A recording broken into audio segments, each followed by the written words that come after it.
Avec d'abord, comme tous les soirs, la carte blanche du jour. Et ce soir, on accueille avec plaisir l'économiste Nicolas Bouzou. Bonsoir Nicolas. Bonsoir. Vous avez envie ce soir de nous parler de la régulation des réseaux sociaux, dont le rôle, on le sait, est au cœur de l'enquête sur l'assassinat de Samuel Paty.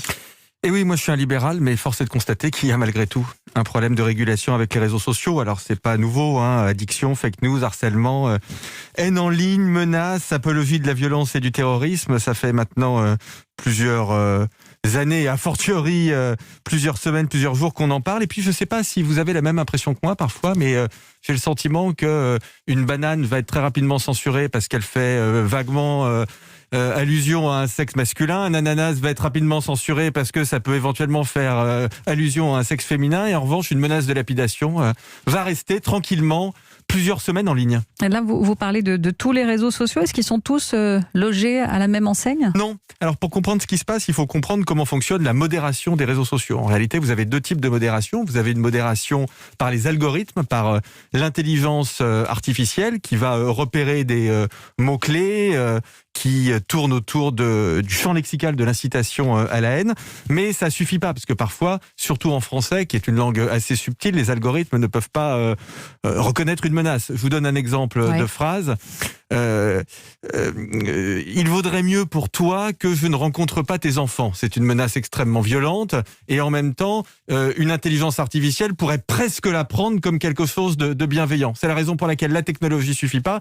Et vous avez aussi aujourd'hui dans le monde des dizaines de milliers de personnes qui traquent les contenus. Ce sont d'ailleurs des jobs qui sont extrêmement difficiles parce qu'ils voient les photos des humains, qui voient des photos de pédophilie, de violence, des choses absolument abominables, mais c'est absolument nécessaire. Et en fait, la difficulté, c'est que tous les réseaux sociaux n'engagent pas du tout les mêmes montants en matière de modération des contenus. Alors, il y a une étude extrêmement intéressante qui a été réalisée par la Commission européenne il y a quelques mois, qui a laissé pendant 24 heures des contenus illicites, problématiques sur les réseaux sociaux et qui a regardé en combien de temps les plateformes les traitaient. Alors, l'un des bons élèves, c'est Facebook, qui en 24 heures avait retiré 87% des contenus à problème.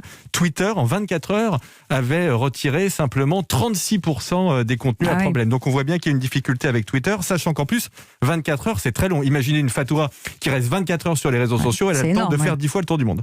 Alors, qu'est-ce qu'il faut faire, Nicolas ? Alors déjà, il faut se donner les moyens de faire appliquer le droit.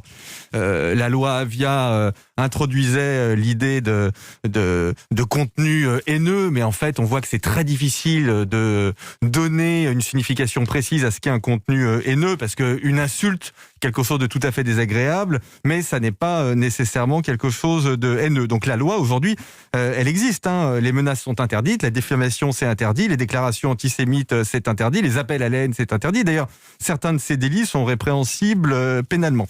Le problème, en fait, comme je le disais, c'est que un certain nombre de réseaux sociaux n'engagent pas suffisamment de moyens pour faire respecter ces lois. Alors, du point de vue du droit, ils sont pas responsables de ce qui se dit chez eux, parce que ce sont simplement des tuyaux, mais il faut, à mon sens, absolument les obliger à mettre en œuvre des moyens colossaux. Donc, il faut qu'une part de leur chiffre d'affaires, qu'une part de leurs effectifs soit dédiée à la lutte contre les contenus à problème, que ce soit vérifié chaque année avec un audit indépendant, et puis que si jamais les engagements ne sont pas respectés, il y ait des pénalités qui soient assez fortes. Et puis ce que je voudrais dire pour terminer, c'est que quand on est victime d'un appel à la haine ou d'une diffamation ou d'une menace sur les réseaux sociaux, il faut toujours porter plainte. C'est très important parce que la police est très attachée au fait de faire appliquer le droit, pas seulement dans la vie physique pour ainsi dire, mais aussi sur les réseaux sociaux. Donc n'hésitez pas à porter plainte. Merci beaucoup Nicolas Bouzou pour cette carte blanche. On vous retrouve très bientôt sur Europe 1.